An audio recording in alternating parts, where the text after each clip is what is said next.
नमस्कार साथियों, ज्ञान एकेडमी में आपका स्वागत है। आज हम आरपीएफ एसआई के अपनी मॉडल पेपर की जो सीरीज चल रही है उसमें एक और नए मॉडल पेपर की बात करेंगे। दोस्तों, अगर आप इस चैनल पर नए हो तो चैनल को सब्सक्राइब कीजिए और अपने ज़्यादा से ज़्यादा दोस्तों के साथ शेयर कीजिए ताकि उन्हें भी इन मॉडल पेपर का फ़ायदा मिल सके। दोस्तों, अगर आप इस चैनल पर नए हो तो प्लेलिस्ट के माध्यम से जाकर आप पुराने मॉडल पेपर देख लीजिएगा। बहुत ही सेलेक्टेड क्वेश्चन और महत्वपूर्ण क्वेश्चन है, आपके एग्जाम की दृष्टि से बहुत ही काम आने वाले क्वेश्चन है। तो देखिए आज का अपना पहला क्वेश्चन क्या है।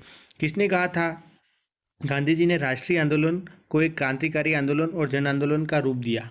तो किसने कहा था दोस्तों कि गांधी जी ने राष्ट्रीय आंदोलन को एक क्रांतिकारी आंदोलन और जन आंदोलन का रूप दिया? तो ऑप्शन ए कूपलैंड, ऑप्शन बी है लुईस फिशर, ऑप्शन सी है गोखले, ऑप्शन डी है सुभाष चंद्र बोस।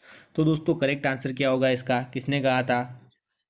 तो इसका करेक्ट आंसर गोखले हो जाएगा। क्या होगा दोस्तों? Option number C Gokhale. किसने कहा था? गोखले ने कहा था। दोस्तों गांधी जी के कुछ प्रमुख आंदोलन थे, तो सुनिएगा कौन कौन से प्रमुख आंदोलन थे, और अगर आपको नहीं पता है तो उनकी डेट भी लिख लीजिएगा, बहुत महत्वपूर्ण क्वेश्चन है। तो देखिए चंपारण आंदोलन गांधी जी के मुख्य प्रमुख आंदोलन में से एक था चंपारण आंदोलन। चंपारण आंदोलन कब हुआ था? 1917 में हुआ था। उसके बाद एक खेड़ा आंदोलन 1918। उसके बाद खिलाफत आंदोलन 1919, असहयोग आंदोलन 1920 और भारत छोड़ो आंदोलन 1942 में हुआ था। दोस्तों इसी प्रकार गांधी जी के बहुत आंदोलन थे, जो इनमें से कुछ प्रमुख आंदोलन थे वो मैंने बताए। और गांधी जी को अक्सर भारतीय राष्ट्रीय आंदोलन का जनक कहा जाता है। क्या कहा जाता है दोस्तों? गांधी जी को अक्सर भारतीय राष्ट्रीय आंदोलन का जनक कहा जाता है। उनके नेतृत्व और अहिंसा के दर्शनों ने लोगों को एकजुट करने और आज़ादी की लड़ाई में आगे बढ़ने की अहम भूमिका निभाई है। ठीक है, इसी के साथ बढ़ते हैं अगले क्वेश्चन की ओर। देखिए अगला क्वेश्चन नंबर 2 क्या कह रहा है। क्वेश्चन नंबर 2 की बात करते हैं तो देखिए भारत में सामाजिक भेदभाव की बढ़ती घटनाओं को रोकने के लिए इल्बर्ट बिल किसके द्वारा प्रस्तावित किया गया था? तो दोस्तों किसके द्वारा प्रस्तावित किया गया था? इल्बर्ट बिल किसके द्वारा प्रस्तावित किया गया था? तो देखिए ऑप्शन ए है कर्जन, ऑप्शन बी है लिटिन, ऑप्शन सी है रिपन और ऑप्शन डी है इनमें से कोई नहीं। तो दोस्तों करेक्ट आंसर क्या होगा? यह बिल किसने किया था? तो इसका correct answer option number C हो जाएगा। क्या होगा? Option number C Ripon. Ripon कब किया था? तो ध्यान रखिएगा 9 फरवरी 1883 को जो प्रस्तावित किया गया था। ठीक है, ये डेट भी ध्यान रखनी है, नहीं पता हो तो बहुत महत्वपूर्ण है। चलिए दोस्तों इस बिल की कुछ महत्वपूर्ण जानकारी प्राप्त कर लेते हैं जो आपको पता होनी चाहिए। ठीक है, तो देखिए यह बिल ब्रिटिश या यूरोपीय व्यक्तियों के प्रशिक्षण के लिए भारतीयों को अधिकार देता था। इस बिल के जरिए देश में ब्रिटिश और भारतीय न्यायाधीशों के बीच समानता की मांग की गई थी। तीसरा पॉइंट है, इस बिल का विरोध करने वाले यूरोपीय लोगों का मानना था कि न्यायालय का कोई भी भारतीय सदस्य यूरोपीय अपराधियों के मामलों की सुनवाई करने के लिए उपयुक्त नहीं है। और एक दोस्तों एक पॉइंट और है, चौथा सुन लीजिए। इस बिल के अत्यधिक विरोध के चलते वायसराय ने इसे वापस ले लिया था। किसने लिया था दोस्तों? वायसराय ने इसे वापस ले लिया था। ठीक है, रिपन के वायसराय द्वारा ये प्रस्तावित किया गया था इल्बर्ट बिल। किसके? तो रिपन के वायसराय के दौरान, रिपन के वायसरायशिप के दौरान पेश किया गया था। किसके दौरान? वायसरायशिप के दौरान इसे पेश किया गया था। ठीक है, बढ़ते हैं अगले क्वेश्चन की ओर। देखिए क्वेश्चन नंबर 3 की बात करते हैं तो भारत का प्रथम महिला विश्वविद्यालय कहाँ स्थापित हुआ था? दोस्तों भारत का प्रथम महिला विश्वविद्यालय कहाँ स्थापित हुआ था? तो देखिए option A Delhi, option B है कोलकाता, ऑप्शन सी है मुंबई, ऑप्शन डी है बेंगलुरु। तो दोस्तों इसका करेक्ट आंसर क्या होगा? पहला विश्वविद्यालय option number C correct answer हो जाएगा। कहाँ होगा? मुंबई। कहाँ स्थापित हुआ था? मुंबई। दोस्तों भारत का पहला महिला विश्वविद्यालय श्रीमती नाथीबाई दामोदर दास ठाकरे से महिला विश्वविद्यालय। क्या नाम था दोस्तों? श्रीमती नाथीबाई दामोदर ठाकर से महिला विश्वविद्यालय। दोस्तों ये कब हुआ था स्थापना? तो डेट ध्यान रखिएगा 2 जून 1916।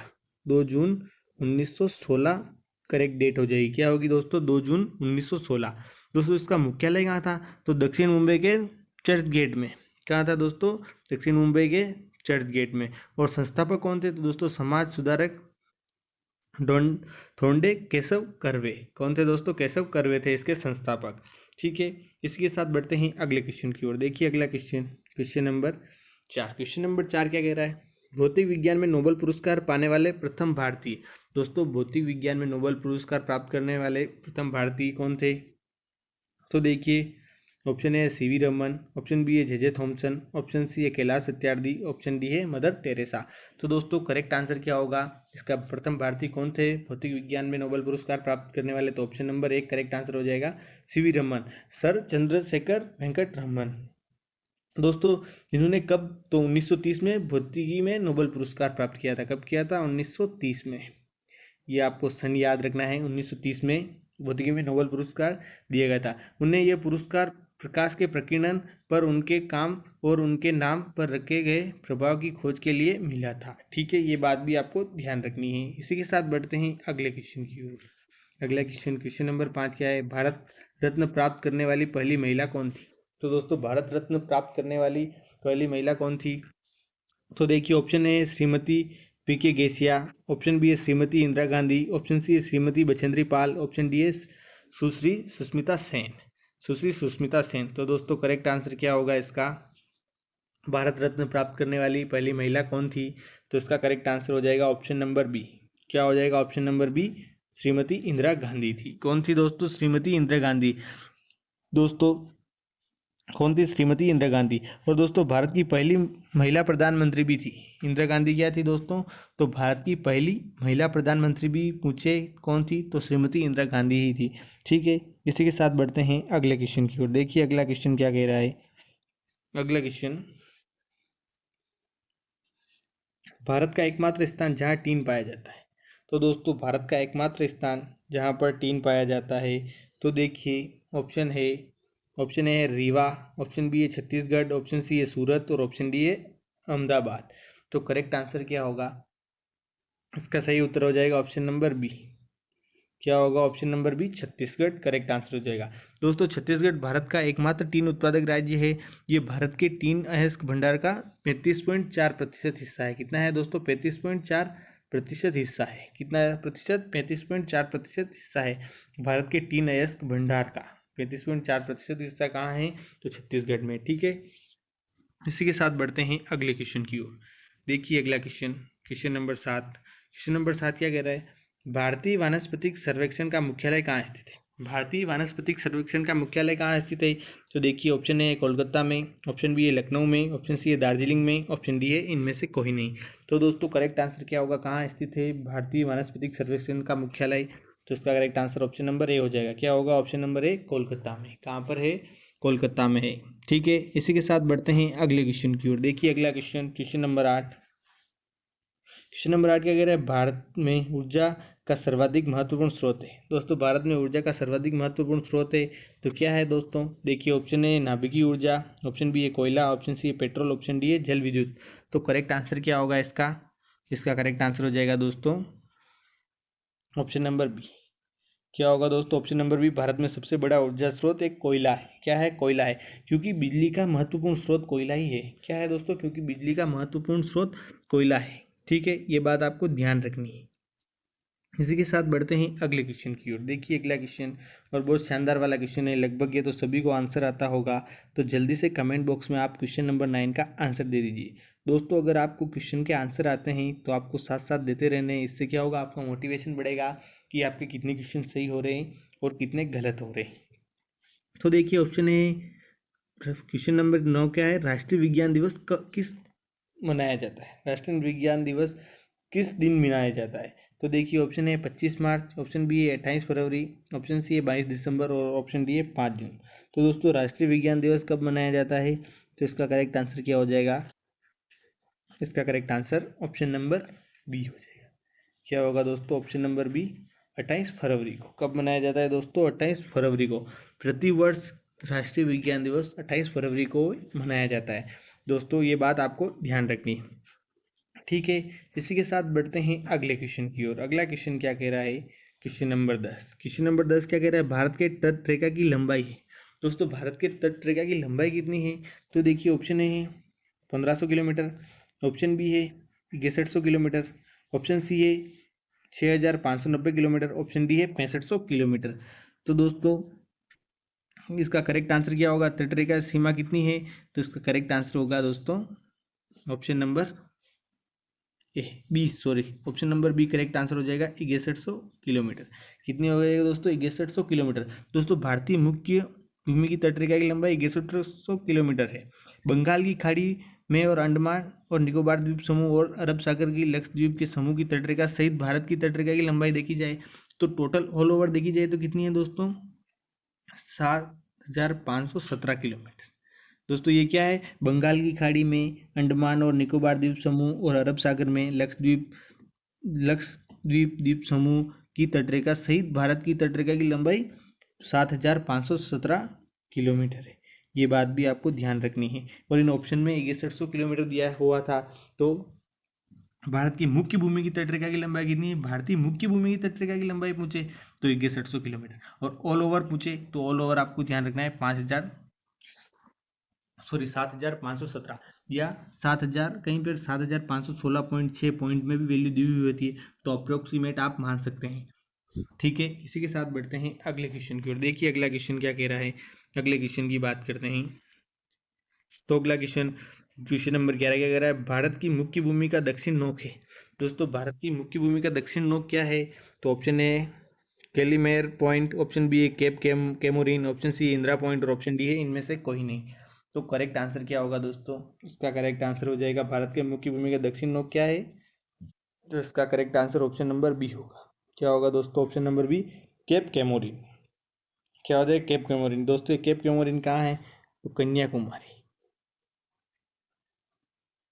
कन्याकुमारी भी अगर ऑप्शन में आ जाए तो करेक्ट आंसर होगा कन्याकुमारी या केप कैमोरिन। मुख्य भूमि भारत के सबसे दक्षिणी में स्थित है। ये अपवाद के साथ अन्य सभी चरम स्थान निर्जन है। क्या है दोस्तों? सभी चरम स्थान निर्जन है, लेकिन कुछ लोग इंदिरा बिंदु को अंतिम छोर मानते हैं। किसको मानते हैं दोस्तों? कुछ लोग इंदिरा बिंदु को अंतिम छोर मानते हैं। ठीक है, इसी के साथ बढ़ते हैं अगले क्वेश्चन की ओर। देखिए अगला क्वेश्चन क्या है। अगला क्वेश्चन नंबर 12। क्वेश्चन नंबर 12 क्या कह रहा है? भारत का पूर्वी समुद्री तट किस नाम से जाना जाता है? तो दोस्तों भारत का पूर्वी समुद्री तट किस नाम से जाना जाता है? तो देखिए क्या ऑप्शन है। देखिए ऑप्शन ए है दीघा तट, ऑप्शन बी है मालाबार तट, ऑप्शन सी है कोंकण तट और ऑप्शन डी है कोरोमंडल तट। तो करेक्ट आंसर क्या होगा दोस्तों? इसका करेक्ट आंसर हो जाएगा ऑप्शन नंबर डी। क्या होगा correct answer? Option number D, Coromandel तट इसका करेक्ट आंसर हो जाएगा। दोस्तों इस तट का उत्तरी भाग उत्तरी सरकार के नाम से जाना जाता है। दोस्तों इस कोरोमंडल तट का उत्तरी भाग उत्तरी सरकार के नाम से जाना जाता है। बंगाल की खाड़ी और पूर्वी घाट के बीच फैला हुआ यह विस्तृत क्षेत्र है। कहाँ का फैला हुआ है दोस्तों? तो बंगाल की खाड़ी और पूर्वी घाट के बीच फैला हुआ यह विस्तृत क्षेत्र है। ठीक है, इसी के साथ बढ़ते हैं अगले क्वेश्चन की ओर। देखिए अगला क्वेश्चन क्या है। Question number 13। क्वेश्चन नंबर 13 की बात करते हैं। तो देखिए क्वेश्चन नंबर 13 क्या कह रहा है? भारत के किस प्रदेश की सीमाएं तीन देशों क्रमशः नेपाल, भूटान एवं चीन से मिलती है? तो दोस्तों चीन से मिलती है तीन देशों की सीमाएं। तीन देश नेपाल, भूटान। भारत के किस प्रदेश की सीमाएं तीन देशों से क्रमशः मिलती है? तो तीन देशों नेपाल, भूटान एवं चीन से मिलती है। तो दोस्तों option A Meghalaya, option B है अरुणाचल प्रदेश, ऑप्शन सी है पश्चिम बंगाल और ऑप्शन डी है सिक्किम। तो दोस्तों भारत के सिक्किम राज्य की सीमाएं नेपाल, भूटान और चीन से मिलती है। नेपाल, भूटान और चीन से कौन सी मिलती है? तो सिक्किम की, भारत के सिक्किम राज्य की सीमाएं मिलती है। दोस्तों सिक्किम भारत के पूर्वोत्तर में स्थित है। ये एक पर्वतीय राज्य है। क्या है दोस्तों? पर्वतीय राज्य है। ये अंगूठे के आकार का राज्य है। कौन से दोस्तों? तो अंगूठे के आकार का राज्य है, जो पश्चिम में नेपाल और उत्तर तथा पूर्व में चीनी तिब्बत स्वायत्त क्षेत्र तथा दक्षिण पूर्व में भूटान से लगा हुआ है। ठीक है, ये बात आपको ध्यान रखनी है। इसी के साथ बढ़ते हैं अगले क्वेश्चन की ओर। देखिए अगला क्वेश्चन नंबर 14 क्या कह रहा है। क्वेश्चन नंबर 14 की बात करते हैं। तो देखिए भारत में ताजा जल की सबसे बड़ी झील वुलर किस राज्य में स्थित है? दोस्तों भारत में ताजे जल की सबसे बड़ी झील का नाम पूछे तो क्या है? वुलर नाम है। ये आप सबको पता होगा, नहीं पता होगा तो ध्यान रख लीजिएगा। और देखिए वुलर झील किस राज्य में है? क्वेश्चन क्या पूछ रहा है? किस राज्य में? झील का नाम बता दिया है। ऐसा भी क्वेश्चन आ सकता है भारत में ताजे जल की सबसे बड़ी झील का नाम क्या है? तो वुलर झील है। और इसमें वुलर झील किस राज्य में है ये पूछा है। तो देखिए option A Uttar Pradesh, option B है जम्मू कश्मीर, ऑप्शन सी है उत्तराखंड और ऑप्शन डी है हिमाचल प्रदेश। तो दोस्तों करेक्ट आंसर क्या हो जाएगा? इसका करेक्ट आंसर हो जाएगा ऑप्शन नंबर बी। कहाँ स्थित है, कौन से राज्य में है? तो जम्मू कश्मीर राज्य में। दोस्तों जम्मू और कश्मीर के बांदीपोर जिले में स्थित वुलर जिले, कहाँ पर है दोस्तों? बांदीपोर जिले में स्थित है। ठीक है, इसी के साथ बढ़ते हैं अगले क्वेश्चन की ओर। देखिए अगला क्वेश्चन क्या कह रहा है अपना, क्वेश्चन नंबर 15। क्वेश्चन नंबर 15 की बात करते हैं। तो क्वेश्चन नंबर 15 अपना मैथ्स का क्वेश्चन है दोस्तों। देखिए एक व्यवसायी ने 1 जनवरी 2017 को 25,000 रुपये में एक मशीन का क्रय की। कितने में की? 25,000 रुपये में एक मशीन का क्रय की। यदि 31 दिसंबर को उस मशीन का विक्रय मूल्य 20,000 रुपये रह जाता है तो मशीन के मूल्य में हुई कमी दर हास है। तो दोस्तों कितनी कमी हुई तो बताना है। 1 वर्ष का ही पूछा है दोस्तों। तो देखिए कितना दिया हुआ है अपने को? 25,000, और 31 दिसंबर को विक्रय कितने में की उसने? 20,000। 20,000 में। तो दोस्तों ये 3 जीरो से 3 जीरो कट गए। अब अपना क्या रह गया? 25 में खरीदी और 20 में बेची। तो दोस्तों उसको कितने की हानि हुई? 5 की। किस पर हुई? 25 पर। खरीदी 25 में थी तो इंटू 100 करेंगे। तो दोस्तों ये कितनी बार? 5, और ये 5 से ये 20। तो दोस्तों कितने प्रतिशत की हानि हुई? कितने प्रतिशत की कमी हुई? तो 20%। तो 20% कौन से ऑप्शन नंबर में है? ऑप्शन नंबर बी में। तो इसका करेक्ट आंसर क्या होगा? तो option number B correct answer हो जाएगा। ठीक है, इसी के साथ बढ़ते हैं अगले क्वेश्चन की ओर। देखिए क्वेश्चन नंबर 16। क्वेश्चन नंबर 16 क्या कह रहा है? कोई दो संख्याएं किसी तीसरी संख्या से क्रमशः 30 और 37% कम है। 30% और 37% कम है, तो दूसरी संख्या पहली संख्या से कितनी प्रतिशत कम है? तो देखिए ये ए माना, ये बी और ये सी। दोस्तों तीसरी संख्या सी मानते हैं, तो सी माना 100 है, तो तीसरी संख्या 100 से क्रमशः 30 और 37 कम है। तो 100 से ए 30 कम है तो कितनी हो जाएगी? 70। और बी 37 कम है तो कितनी? 63 हो जाएगी। 100 में से 37 कम करेंगे तो कितनी हो जाएगी? 63 हो जाएगी। अब देखिए क्वेश्चन आगे क्या है? दूसरी संख्या पहली संख्या से कितने प्रतिशत कम है? तो दोस्तों दूसरी संख्या पहली संख्या से कितने प्रतिशत कम है? तो 7 से बटा 100 करते हैं, मतलब 100 से, तो दूसरी संख्या से पहली से, तो नीचे पहली संख्या कितनी? 70 इंटू प्रतिशत ज्ञात करने के लिए इंटू 100 लगाएंगे प्रतिशत लगाने के लिए। ये 1 जीरो से 1 जीरो गया, ये 7 से 7, कितना आ गया दोस्तों? 10%। ये यहाँ लिख रहा हूँ 10%। तो कितनी प्रतिशत कम है? 10% कम है। तो ऑप्शन नंबर एक करेक्ट आंसर हो जाएगा। ठीक है, इसी के साथ बढ़ते हैं अपने आज के अगले क्वेश्चन की ओर। अगला क्वेश्चन, क्वेश्चन नंबर 17। देखिए क्वेश्चन नंबर 17 क्या कह रहा है? किसी संस्था में सदस्यों की संख्या 2500 है। यदि यह संख्या प्रथम वर्ष में 10% बढ़ती है, तो दोस्तों 10% का मान क्या होता है? 1/10 होता है। कितना होता है आपको नहीं पता हो तो ध्यान रखिएगा, 1/10 होता है। और दूसरे वर्ष में 10% घटती है, तो 2 वर्षों बाद सदस्यों की संख्या में कितनी कमी या वृद्धि होगी? तो दोस्तों देखिए, एक तो अपन डायरेक्ट 2500 इंटू पहले 10% 110/100 करके कर सकते हैं, और फिर दूसरे वर्ष इंटू वापिस 90/100 कर सकते हैं। अपन कुछ अलग तरीके से करेंगे। तो देखिए अलग तरीके से कैसे करेंगे। देखिए अपने को क्या दिया है? 10% बढ़ी, तो 10 से ये एक बड़ी कितनी? 11 बड़ी। ठीक है, ये बीच में अनुपात लगा देते, ये 11 बड़ी। ठीक है, और फिर दूसरे वर्ष क्या? 10 से घटी, तो 10 से एक कम होगा तो कितनी? 9 हो गई। अब दोस्तों इनको इंटू कर देते थे, कितना हो गया? 100, और ये कितना हो गया? 99 हो गया। अब देखिए कि ये 2500, तो 100 का इंटू 25 करते हैं अगर अपन, तो अपनी वैल्यू कितनी आ जाती? 2500 आ जाती है। अब देखिए ये कितने प्रतिशत कम है? 1%। कितनी कम हुई दोस्तों? दूसरे वर्ष में 2 वर्षों की संख्या में कितनी कमी हुई? तो 1% की कमी हुई। तो दोस्तों 1% की कमी हुई, मतलब 99 में 1% कम देंगे तो 25। अगर 1 इंटू 25 करेंगे कितने? 25। तो दोस्तों कितने की कमी हुई? 25 सदस्यों की।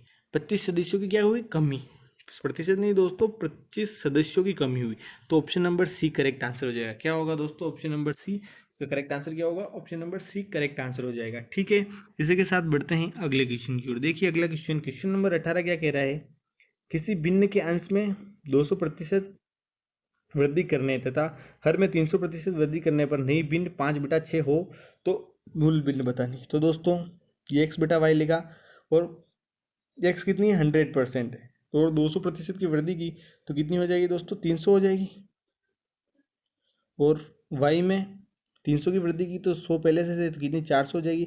और फिर कितनी भिन्न प्राप्त होती है 5/6। तो दोस्तों एक जीरो से एक जीरो, एक जीरो, दो जीरो कट गए। ये एक्स बटा वाई किया, एक्स बटा वाई किया तो देखिए 5/6, इसको क्रॉस मल्टीप्लाई करेंगे 4/3 आ जाएगा। ये कितना होगा दोस्तों, अगर इसको काटेंगे तो ये 2, ये 3 बार 10 बटा कितने आ जाएंगे 9, 3 इंटू 3 कितने होते हैं 9, और 5 इंटू 2 10। तो 10/9 कौन से ऑप्शन में मूल भिन्न क्या है, तो 10/9 option number B correct answer हो जाएगा।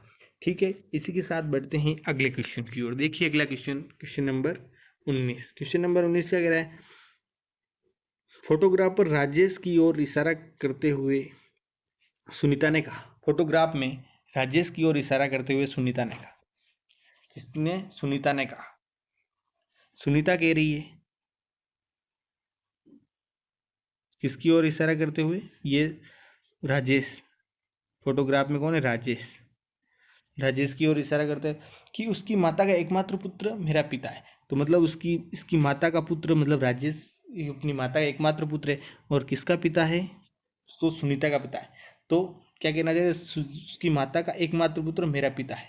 सुनीता का पिता है, सुनीता किसकी ओर इशारा कर रही थी, तो राजेश की ओर इशारा कर रही थी।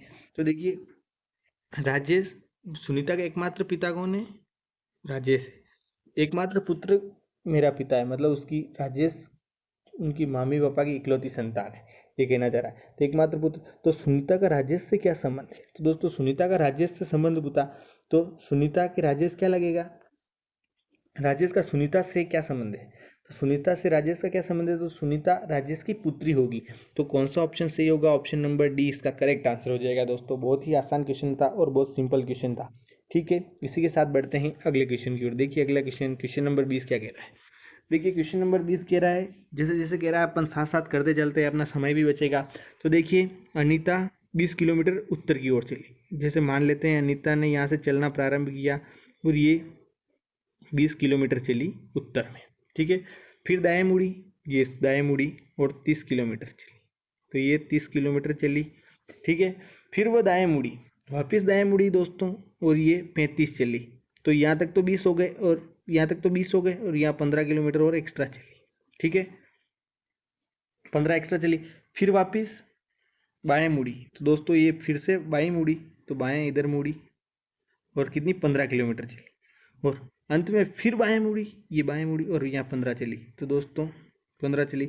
अब वो प्रारंभिक स्थान से किस दिशा में है, तो दोस्तों यहाँ से चलना प्रारंभ किया था, ये अभी किस दिशा में हो जाएगी, तो पूर्व दिशा में। कौन सी दिशा में है दोस्तों, पूर्व दिशा में।